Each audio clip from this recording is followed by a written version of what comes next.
के थ्रू ही हमारे घर में आती है। ऐसी परमात्मा से कनेक्शन जोड़ने की विधि है हु एम आई, मेरी ओरिजिनल आइडेंटिटी क्या है। आफ्टर दैट इसको हम बॉडी को जला देते हैं, उससे तो मैं 30 मास का पुतला नहीं हूँ, मैं रात में what is my original identity? आत्मा। आत्मा। I the soul and my soul father is supreme soul. आत्मा। परमात्मा। आत्मा परमात्मा। आत्मा का पिता परमात्मा। सुप्रीम यानी कि परम आत्मा यानी कि सोल, यानी कि supreme soul is the all world soul father, इसलिए बोलते हैं god is supreme god father. And divines are men. You are from south? from Karnataka south. Karnataka.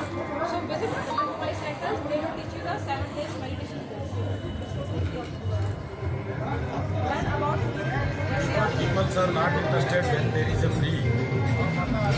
Start from your personal. Nowadays generation is always expecting prestigious. When we are doing a good money, so they think that we will get the good thing. The cheap one, they think that it's the worst. This is the mindset of all current generation. No, we are came from here. We came from Nagampa. Viagra. Viagra, only Viagra. So your main motto of the meditation. So you are propagating the meditation in the mind. Connecting mind to soul. God. why? Because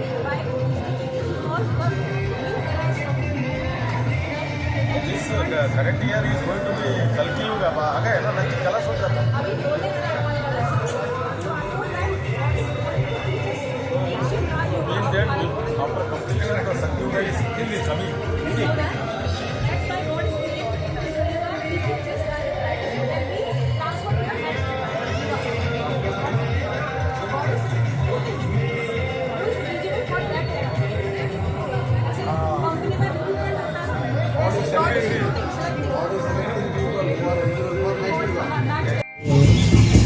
और जो body को drive कर रहा है वही मैं हूँ। तो I am a peaceful soul. I am a peaceful soul. Soul कहाँ रहती है? हाथ लगाओ यहाँ पर। यहाँ जो रहती है यहाँ से देखती है, यहाँ से सुनती है, यहाँ से बोलती है। सारा कहाँ पर है? यहीं पर है। ड्राइवर भी कहाँ बैठेगा? वहीं बैठेगा।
आपको दैनिक गुण धारण करने पड़ेंगे, क्योंकि आने वाली दुनिया है वो देवताओं की होगी।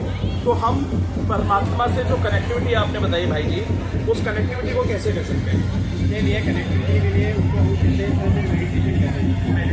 मेडिटेशन में यही है कि पहले स्वयं को आत्मा समझना है और उसको महसूस करना है। ऐसा नहीं कि वैसे ऐसे हम बैठ गए और बैठ करके भगवान को याद करेंगे। जब तक मेरा माइंड यहाँ कंसंट्रेट नहीं होगा तो मेरा आत्मा का जो विवाद है वो यहाँ पर है। आत्मा का जो स्वरूप है वो बिंदी रूप ज्योति स्वरूप है और परमात्मा शिव भी बिंदी रूप ज्योति स्वरूप है। क्योंकि जैसा बच्चा है वैसा पिता होगा। जैसे सगेदारी पिता बच्चे का जो पिता है वो भी सगेदारी होता है, ऐसे ही निराकार में आत्मा का जो पिता है वो भी निराकार ज्योति स्वरूप है। इसीलिए शिव के बारे में हमेशा कहा जाता है ज्योतिर्लिंगम। ज्योतिर्लिंगम का मतलब होता है लाइट। आप हर एक तरफ में जब जाओगे गीता में भी वही कहा परमात्मा ने और इस्लाम धर्म में भी आप जाओगे तो वहाँ भी कहते हैं अल्लाह एक नूर है, और क्रिश्चियन धर्म में भी जाओगे तो वहाँ भी कहते हैं God means light, God is light. तो तीनों ही धर्मों में एक ही बात आती है, इसका मतलब है परमात्मा निराकार है, जो भी सर्वभूत है। इसलिए उसके साथ हमने कनेक्टिविटी अपने आप को भी आत्मा समाज करने की करनी है। तो आपने भाई जी जैसे बताया कि पहले अपने आप को आत्मा समझे हम, उसके बाद हम परमात्मा यानी परमात्मा से कनेक्ट हो सकते हैं। तो उसके बाद क्या प्रोसेस है? मेडिटेशन के माध्यम से जैसे हमने अपने आप को आत्मा समझ लिया, उसके बाद धीरे धीरे फिर हम उनसे बात करना सीखते हैं। तो ये सारी चीज़ें हमें आश्रम में जो हमारे बेहतर समूह कहते हैं जगह जगह बने हुए हैं, वहाँ बहनों के द्वारा हमें कराई। तो भाई जी यहाँ पे कंफ्यूजन ये है कि जैसे आप कहते हो कि आप परमात्मा से बात करते हैं, लेकिन बात करने के लिए तो किसी का भी एक इंसान के स्वरूप में होना आवश्यक है। तो जब आप निराकार बोलते हैं तो बात कैसे हो सकती है? स्वयं परमात्मा जब कहते हैं कि बच्चे जब दुनिया का अंत का समय जब होता है तो मुझे एक साकार मनुष्य के तन का आधार लेकर धरती पर आना पड़ता है, और जिसको हम कहते हैं प्रजापिता ब्रह्मा। प्रजापिता ब्रह्मा के द्वारा सृष्टि की रचना होती है। तो प्रजापिता जो है वो साकार माध्यम है निराकार परमात्मा का। इसलिए आपने शिव के मंदिरों में देखा होगा एक नंदीगढ़ दिखाते हैं, तो नंदीगढ़ वो ब्रह्मा जी की जो निशानी है। भले ही हमने उसको जानवर के रूप में बना के दिखा दिया है, लेकिन परमात्मा आएगा तो किसी मनुष्य के तन में ही ना, और जिस मनुष्य के तन का आधार लेता है उसको कहते हैं प्रजापिता ब्रह्मा। और ब्रह्मा के द्वारा सृष्टि रची जाती है, और ब्रह्मा के द्वारा परमात्मा से जो ज्ञान देते हैं, और ज्ञान को जो सुनते हैं वो ब्राह्मण कहलाते हैं, और वो ब्राह्मण ही फिर सत्युग में जाकर के देवी देवता होते हैं। तो जैसे आपने कहा कि भगवान ने ही सारे वेदों की रचना की है, लेकिन जब हम हिंदू माइथोलॉजी की बात करते हैं भाई जी, तो वहाँ पे हम लोग ये मानते हैं कि ऋषि वेद व्यास ने चारों वेदों का सृजन किया है। ऋग्वेद, यजुर्वेद, सामवेद और अर्थवेद, उनको ऋषि वेद व्यास ने लिखा है। तो इस विषय में आपका क्या थोड़ा प्रकाश डालें? मैंने एक ही बात कहा, मैंने ये नहीं कहा कि परमात्मा ने वेदों की रचना की। अच्छा, मैंने कहा परमात्मा ने जो ज्ञान हमें दिया उस ज्ञान के माध्यम से इसके बाद वेदों की और शास्त्रों की रचना हुई। परमात्मा ने ज्ञान दिया हमें संगम युग पर, और शास्त्रों की रचना हुई है द्वापर युग में जाकर के, द्वापर युग में या द्वापर के बाद में। तो ये बीच का जो गैप होता है, द्वापर के बाद कौन सा युग है? सतयुग, त्रेता, द्वापर, कलयुग। और एक बीच का समय है संगम युग। संगम युग, संगम युग की आयु है 100 साल। ओके। बाकी के युगों के जो सारा जो चक्र है ये 5000 साल का है हमारा। शास्त्रों के हिसाब से आयु ज़्यादा हो सकती है, लेकिन परमात्मा ने जो हमें ज्ञान दिया 5000 साल यदि चारों युगों की आयु है, तो हम तो ये मानते हैं कि द्वापर 8 से 5000 साल पहले था। कृष्ण जी ने जो गीता का ज्ञान दिया था, जो ये हमने जो निकाला है, एज निकाली है, गीता की एज निकाली है, तो ये माना जाता है कि आज से 5000 साल पहले कृष्ण का जन्म हुआ था। जो जन्मभूमि है वहाँ की जब जो मिट्टी है या जो पत्थर है उनकी एज निकाली गई है, तो 5000 साल के आसपास ही माना जाता है कि द्वापर था। और चारों युगों का यदि आयु 5000 साल है तो ये थोड़ा सा विरोधाभास नहीं हो जाएगा? बिल्कुल, आप सही कह रहे हैं, लेकिन इसमें भी क्या होता है, जैसे आज से 2500 साल पहले हमने कोई ज्ञान दिया, और 2500 के बाद में उस ज्ञान की कितनी हमारी जो स्मृति रहेगी ये तो आप ही जान सकते हैं। अगर मैं ये कहूँ कि आपने 4 दिन पहले क्या खाया था तो शायद आप नहीं बता पाओगे। ठीक बात है। 5 दिन पहले या 2 दिन पहले, 3 दिन पहले आपने कौन सा सपना देखा था, या आप मुझे सेम टू सेम बता नहीं पड़ेगा। तो सेम चीज़ होती है कि परमात्मा ज्ञान हमें संगम पर देता है, लेकिन वेदों शास्त्रों की रचना होती है द्वापर के बाद। ठीक है, तो इतना बीच का जो गैप है, तो इतने बीच के गैप में कहीं न कहीं तो इंसानों से गलती होगी। जिन्होंने भी शास्त्र बनाए वो भी तो इंसान ही थे, भगवान थोड़ी थे, लेकिन वो आत्माएं कैसी थी पहले थे, औरों से आज की जो आज की आत्माएं उनसे ज़्यादा बढ़िया थी। लेकिन कहीं न कहीं थोड़ी सी चीज़ तो होती है। तो इसका जो तरीका है वो ये है कि जो आत्मा 16 कला संपूर्ण है, जो धरती पर सबसे पहले है। 16 कला का मतलब होता है कि कोई ऐसी आत्मा जिसके अंदर धरती पर कोई कमी ना हो, तो ऐसी आत्माओं को धरती पर सबसे ज़्यादा सुख भोगना पड़ता है। वो किसी से लड़ाई झगड़ा करने के लिए नहीं आती, वो किसी से मारकाट करने के लिए नहीं आती, वो सुख भोगने के लिए आती है।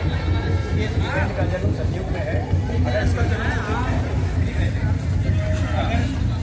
अगर शास्त्रों के हिसाब से द्वापर में है, अगर शास्त्रों के हिसाब से श्रीकृष्ण का जन्म द्वापर में है, तो फिर लक्ष्मी नारायण का जन्म कहाँ होगा? नहीं, लेकिन कृष्ण को तो विष्णु जी का रूप माना जाता है, अवतार माना जाता है। तो आप ये बताइए, हमारे यहाँ लक्ष्मी नारायण के भी मंदिर है, हाँ, तो लक्ष्मी नारायण का जन्म कहाँ हुआ, कौन से युग में हुआ? वो तो ये माना जाता है कि जब सृष्टि की रचना की है आदि शिव ने, सदाशिव ने, तब अपनी माई पत्नी से, हाँ, तब माई पत्नी से उन्होंने जगत जननी माँ जगदम्बे को पैदा किया, और दाई पत्नी से उन्होंने विष्णु को पैदा किया, और विष्णु की नाभि से कमल निकला जिससे ब्रह्मा जी प्रकट हुए। फिर कृष्ण भगवान सदाशिव ने उन्हें ये आप आदेश कह सकते हैं या उनसे निवेदन किया कि आप जो है मानव रूपी सृष्टि की रचना कीजिए। तब उन्होंने अपने मानस पुत्र पैदा किए जिसमें दक्ष प्रजापति थे। चलिए, ये तो एक लंबा विषय हो गया, लेकिन एक चीज मैं आपसे जानना चाहता हूँ, आपको बता देता हूँ इस बारे में। ले लो। अगर आपको जानना है तो यहाँ थोड़ा सा हो जाएगा, लेकिन अगर आप ब्रह्मकुमारी के आश्रम में जो भी आपके नजदीक हो, इंग्लिश में ले लो, इंग्लिश आता है। ठीक है, बहुत जल्दी आपसे मुलाकात हुई। आपका शुभ नाम? मुझे रोहित खन्ना कहते हैं, मैं दयालबाग में। बहुत अच्छे, ठीक है। अभी दयालबाग की तरफ दयालबाग में भी ब्रह्मा कुमारी आश्रम है, उसमें आपका बहुत बहुत स्वागत है। बिल्कुल आऊंगा मैं, अवश्य आऊंगा, शत ये अपना म्यूजियम है ना, म्यूजियम में भी आप कॉन्टैक्ट नंबर देके जाए, कॉन्टैक्ट नंबर दे दीजिए। भविष्य में कभी मुलाकात होगी तो पक्का होगी। अभी गांधी